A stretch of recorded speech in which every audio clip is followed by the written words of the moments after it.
They said gentle wind. Gentle wind, I think. And that was named after a jet fighter, Soyokaze. Everybody called him Smiley, yeah. I guess he must have smiled a lot. I don't know. I'm sure it's because he smiled all the time. Yeah, I can just remember he had gold teeth in the front and, yeah, very slight man, yeah. Good fisherman, definitely. And it's amazing, I mean, how a family turns a boat into an industry. You know, and they're pretty prominent in the fishing industry.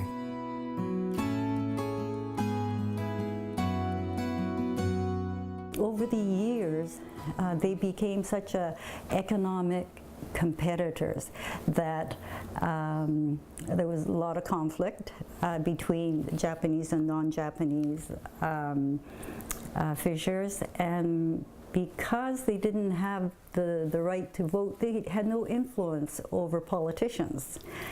And so at election time, they became scapegoats for every economic ill that, you know, that was happening in the province.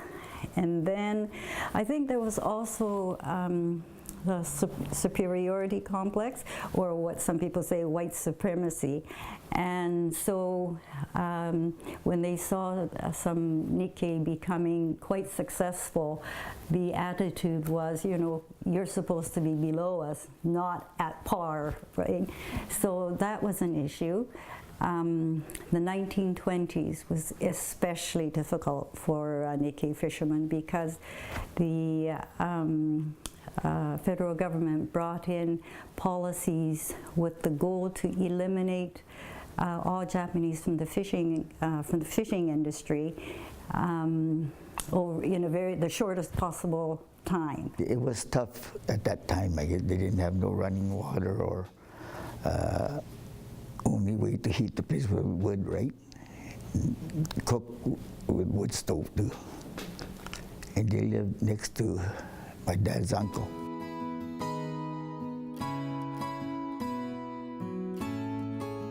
The War Measures Act gave the federal government absolute power, and so nothing had to be debated in court or in Parliament, and also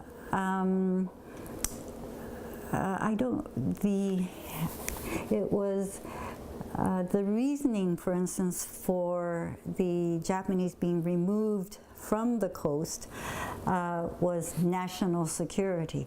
But then the RCMP and I think it was the Navy, they said, no, it's not a necessity because we have everything under control. This is not necessary.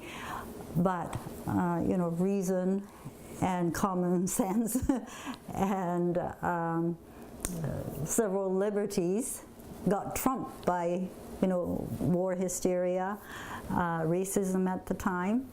The bombing of Pearl Harbor was on December the 7th, I think. And then within 48 hours, all Nikkei fishermen were, well, the vessels, I guess, owned by Nikkei fishermen were called into the nearest port. And there they were confiscated and, unbeknownst to the fishermen, were ready for sale. So that I think by the first week in January, the Japanese Fishing Vessels Disposal Committee was formed. And the fishermen really felt that this was a temporary thing, that they had nothing to worry about.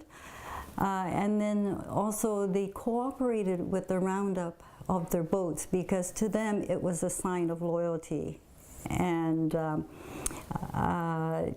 they looked at non-cooperation as being disloyal. So you sort of wonder, why would they participate in bringing their own boats from, say, the Skeena River through the December storm to, I think it was to Annieville. And why would they participate in that? But they felt that that was their way of showing their loyalty to Canada, right? And so that's how it happened. My father, well, you know, indignantly I asked him, well, why didn't you do something? Well, to me, I guess of my generation, it's a natural question to ask. And he said, I tried. He said, I went to the wharf and tried to get on my boat, but I was stopped by a sailor who put a rifle to my chest, right? And then at that point, my mother piped up and said, you know, what good would it have done to the family to have your dad in jail? And that's exactly what happened to people who protested. Even if for minor offenses like staying out after curfew, or not carrying their alien registration card, or protesting the separation of the men from the rest of the family. So that's the environment at that time. What happened was they were advertised for sale, and there were 1,137 vessels that were confiscated. They were all owned by Japanese Canadians. The unfortunate part was that because they were all being sold at the same time, it oversaturated the market. And so what the Nikkei felt was the value of the boat, and what it was bought for were two different things. Some of them did not get, some of them the owners would not sign over the boats. They said, no, I won't. And they were in internment camp. So what happened was they were sold without their consent. But the fishers really felt that they didn't get fair value for their boats. And I should mention the kind of the relationship of the fishermen to their boat. It wasn't just a vessel for making a living. It was, it served as its shelter in stormy weather, right? It was their investment, a symbol of their success. And so I know one fisherman said, you know, when I had to sign over my boat, it was like being cut off at the root. Yeah, and I would imagine that's how Mr. Matsunaga felt. No one has really talked about that emotional and psychological stress that the internment caused, the confiscation, the selling off, because it wasn't just the boats that were sold off, it was also all their property, right? My grandmother said, you know, there's nothing to come back to. Absolutely everything was sort of so-called being held in trust, when it turned out not to be held at all. We were only allowed to take, if you're an adult, 150 pounds, 50 pounds for kids, or 50 or 75 pounds. And so when you're thinking that you're going to be back, you don't take your best things with you, right? You just take the things, oh, well, you know, I'll just take my ratty old clothes. And so most of the, of what you treasured were left behind and sold off. I mean, they were treasures to us, but then junk to somebody else, I would imagine. I heard we were all gathered up in Hastings Park. That from there we went to Taylor Lake, Bridge River, and then Lillooet. And from Lillooet we came to Quariaski Cove. Well, I remember living in Lillooet. So I was 6 years old when we left Lillooet. So I remember a little bit, That's about it.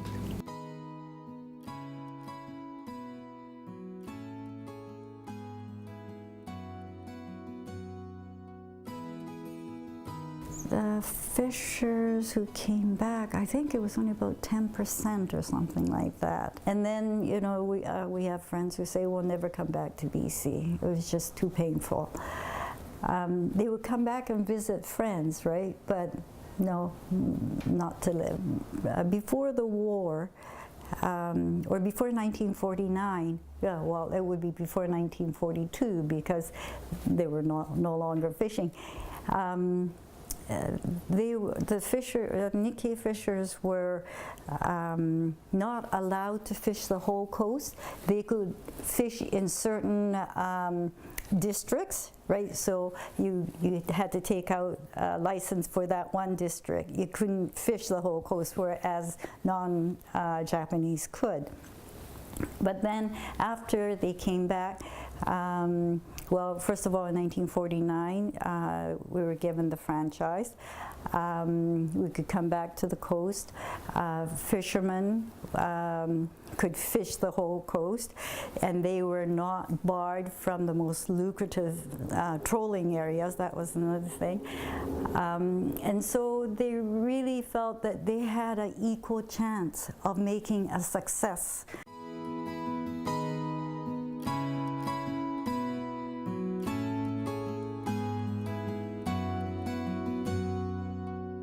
Came on that, I'm not quite sure, is it Chirosen, the name of that?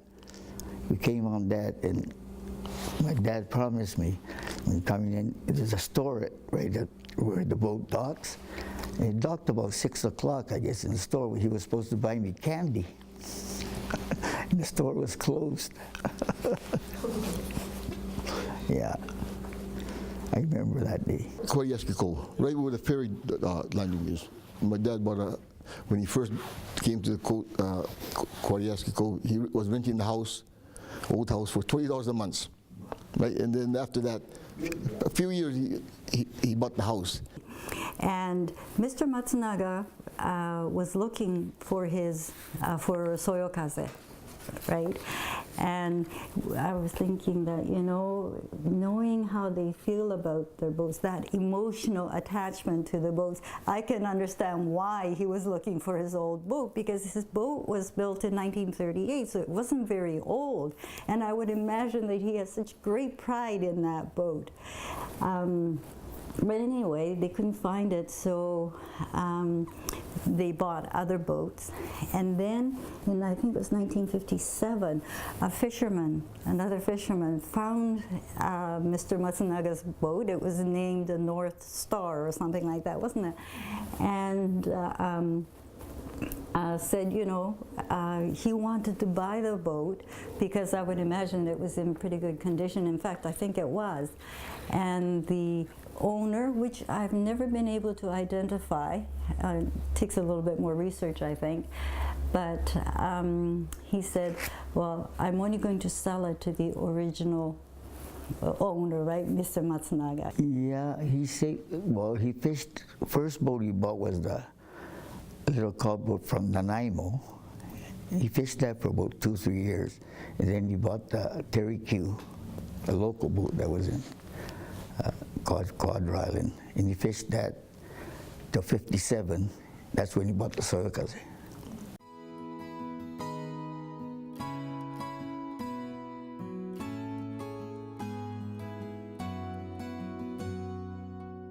Salmon fishing was the mainstay, right? Cod fishers were fewer in number. For a couple of reasons. One, because the season was long. They started in March and went till December, I think it was, December 31st. And not only that, the pay was terrible, right? It was starvation sort of thing. It was labor intensive, and it also meant that you had to have in-depth knowledge of the areas that you would be fishing in. And so they had to know about the local area, the tides, the current, the reefs. They had to be skillful navigators, and they also had to apparently know how to triangulate so they could find the perfect fishing holes, the hot spots as they call them, right? I can remember as a young boy, in April, the Japanese cod fishing fleet would show up in this area, and all around Quadiaski Cove they would have herring boxes, and it was just, you know, like every little place they could put one and anchor it, and they fished out of there, and then the Matsunagas had their camp scow that processed the product. And it just became very busy. It was a whole industry. When I was probably late 50s, 8 years old to early 60s, I started going cod fishing with Dad. Me and Sam, my brother Sam mostly. I spent a lot of time on a little boat called Saki. He bought it from Richmond. We went out and caught the bait first. Before March the 1st, that's when cod fishing opened. We'd go out with little nets, probably, we just pulled by hand, so they weren't very heavy. We'd go along, a lot of times we got it out in Harriet Bay area, out in Franciscan Point. The herring spawned all along that beach, right into Harriet Bay. There was herring spawning. We'd go a lot of times setting over there. And it was kind of neat because all these little boats would come together and tie on the cork lines, and we'd all be brailing our bait. So we'd fill the boats right up. And Dad made his herring pond out of cedar shakes, long boards, split by hand, and he actually carved them flat. And Matsunaga family they had their bait ponds. In fact, we fished together and filled their ponds and our ponds. We worked together with them. Everybody shared our bait. And the great times I could remember going to Quadra to get bait, and Smiley and Tack and them was all on their boats, waving at each other, families, Sam's family going in, and just good old days, going cod fishing with their dad.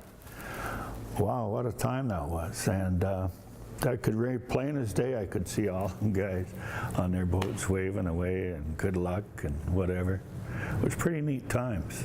And we started fishing from 1st of March to end of November.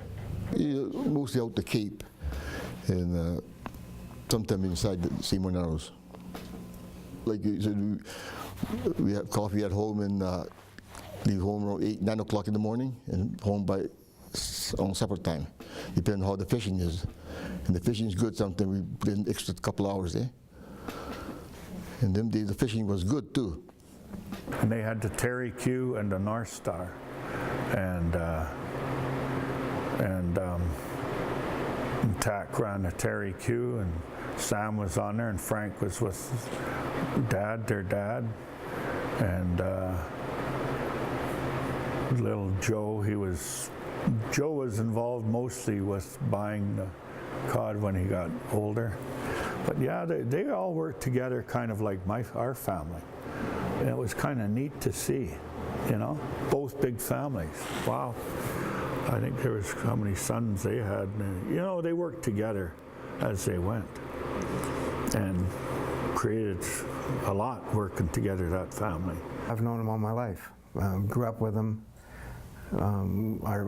Myself and my sister and brother were babysat as children.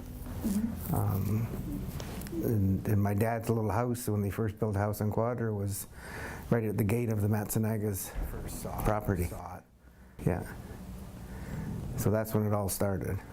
The Soyokaze, when I first saw it as a youngster, it was called the North Star. And I'm not positive, but I think it was 1957 that they bought it back. And it still had the cabin on the stern. And then, I don't know, a couple of years later, I think they took that off and turned it into a gill knitter too, as a cod boat and gill knitter.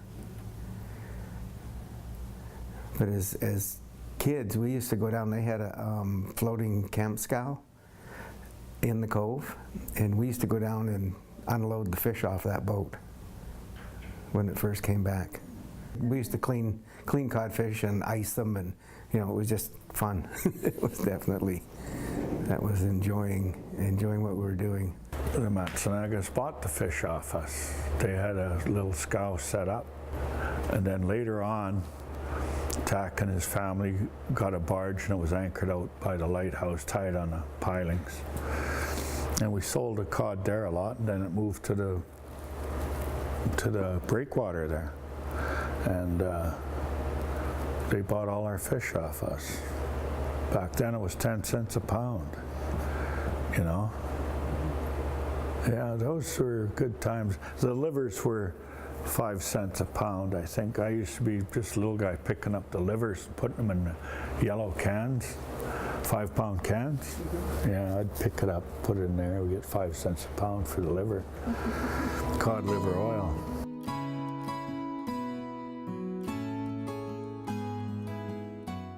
Up to the day he fished, it was in good condition, but then it deteriorated because we didn't. Well, we painted the bottom was in good shape, but the top started rotting. Yeah, well, yeah, it needed a lot of work.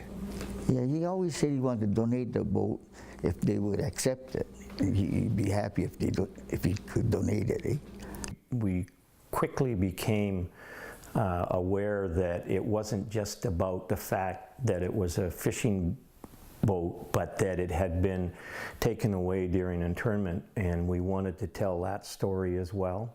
And I think it was really important, not only to the Japanese community. I think it was important for a lot of the locals who, some of them didn't and probably still don't completely understand what some of the local Japanese went through during internment, because they literally took the boats away from them and their homes and everything else and sent them out to the camps. Buford Haynes and a couple others from the commercial fishing exhibit, I don't know if they made an appointment or not, but I remember them sitting behind my desk and saying, there's a boat at the dock there that's really deteriorating, and it's an important part of our history. And we've come here on behalf of Mr. Matsunaga, because he's not well and he's probably too modest to come. But the boat is deteriorating, he's aging, and we really feel there's some urgency to it. And so I started asking around, and I met with the Matsunaga family, and I think he might have even been in and out of the hospital at that time. And they confirmed that they'd be thrilled if the museum could take it on, because they felt there was important education there for future generations. It was in rough shape.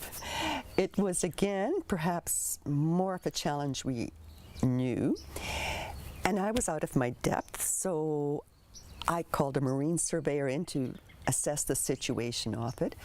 I researched other maritime museums and boats across Canada to see whether we should keep it in the water and display it in the water, and what would be the pros and cons of that, or dry dock it and keep it at the museum site. At the end of the day, the advice seemed to be more, the majority of the advice was keep it dry docked. So we had to also make the decision that we were going to refurbish it as it was when it was the original boat. So the Matsunagas, who were really helpful in pictures and helping us sort through some of those issues, the Japanese community out of Vancouver got wind of it, and they were very supportive too. So we pulled it out of the water, and again with business help, and it sat in our backyard with a lot of scraping and sanding, and for a while there we weren't sure whether the boat would ever come back together again. George and Sandra kept the Human Resources Canada working, and I still see some of those people, and they enjoyed the project, but it was a big job. Having had experience with old boats, I knew it was going to be a big project. The one plus is that it didn't have to go back in the water, but we also wanted to do a proper restoration on it. We brought it to the museum, and we got John Jordan, hired John Jordan. Howie Brown was another one, contributed. And John's experienced shipwright, and then Kevin is just an excellent carpenter, and so set to work on it and put it back the way it originally was, as close to it as we could. Well, the shipyard that I worked in had been shut down by BC Packers, and we were just in the midst of tearing it down when I was on unemployment, and George came and found me and said, "We need your help." So that's when it started, and it was probably a little over a year and a half. We just had a couple of photographs, and one particular one was pretty useful. I mean, it's the one we used more than anything, and we blew it up and enhanced it as best we could at the time, trying to get a better perspective on what the aft cabin looked like. And fortunately, John Jordan was familiar with the boat, and the aft cabin had actually been abandoned on a lot near their home. So he knew what it looked like. But of course, our memories are never 100%. But we did, I think, manage to make it look more or less like it would have originally. We had pieces of the cabin and pieces, you know, to get a shape and a measurement, but other than that, it was starting from scratch. And then Buford lived just up the driveway, Buford Haynes. So whenever I got stumped, I'd walk over and talk to him. And he'd straighten us out and away we'd go again. There was some discussion as to what color it was, and no one was completely sure, but that's, I think, talking to the Matsunagas and John's recollections of the boat and other people's, I think we got it as close as we could. Most of the boat is original. The keel certainly is all good, prop shaft, all that, rudder, steering gear, and all of the accoutrements of the wheelhouse we put back in the original.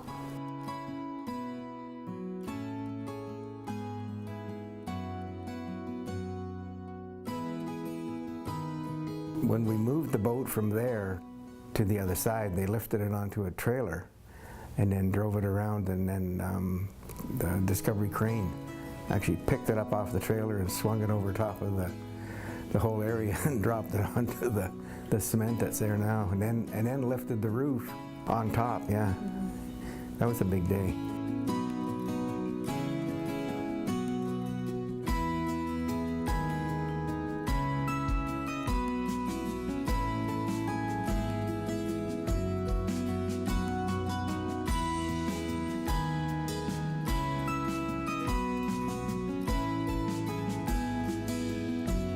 I so remember the day. Mrs. Matsunaga's a tiny little lady, and her husband, the patriarch, Mr. Matsunaga, had passed away.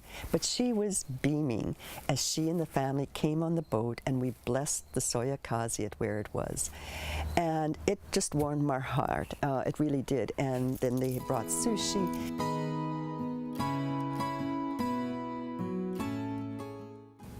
The boat won a BC Heritage Award. And that day, we were all invited back to it, and I remember Mrs. Matsunaga and the daughter, Harumi, come walking around the corner, and Harumi saw me, and she talks to her mother in Japanese, and they're talking, and she goes like this. And it was talking about me when I was a little boy, and she just lit up with a big smile. It was an honor because BC Heritage really wants it to be true to the heritage values of the boat. And George and the curatorial and collection staff made sure it was recreated as best we could with all the rotten boards and everything. But as I stood there, I knew it wasn't my award. I represented the whole museum community, the commercial fishermen, those who had worked on it, the Matsunagas, because altogether that's what made it win the BC Heritage Award. I mean, I think they were very appreciative of what actually took place. You know, it was a long process, and they worked hard at making it happen, definitely. And we had a dinner at the Anchor Inn. The Matsunagas took us all, I mean, the staff, for sushi. And in the midst, I had made a picture frame, and we took the one picture we had and had it blown up a little bit and matted. And the picture frame was made from the wood paneling from the inside of the boat, the glass from one of the windows in the front, and the bottom of the picture frame was the actual registration number off of one of the beams. And I presented it to Mrs. Matsunaga that night. That first Christmas afterwards, a grandson, I think at the time he was in his teens, he came in with a check from himself to give towards Grandpa's boat. And other members of the family came in with a check then as well. And they've done that every year since for the maintenance of the boat. That doesn't happen very often. And they brought gifts of smoked salmon for the staff at Christmas time every year for many years. And so I think they feel pride and ownership, and yeah, they're so pleased to see that boat there. And the sons and daughters are getting elderly, but I think it's going to pass on for many generations. Oh, I feel good knowing that I was part of it. I mean, I'm just one part of it. There was a lot of other people that worked on this boat. And, you know, so I'm sure that everybody feels the same when they see it. And it'll be there forever, as long as it's looked after. So that's, I mean, that's a nice thing. Proud of them coming back from where it was, you know, taking those boats away from them and stuff like that. And for them to come back the way they did, wow, that's pretty cool. It almost seems like a sentinel of welcome, but also our Japanese-Canadian history, where a sad story became also a good story. Because the Matsunagas reintegrated back into the community, they came back to where they fished, and with no hard feelings, but they're commercial fishermen to this day. And so I think it's a turned good story. And my dad was the only Japanese got his boat back after the war, you know.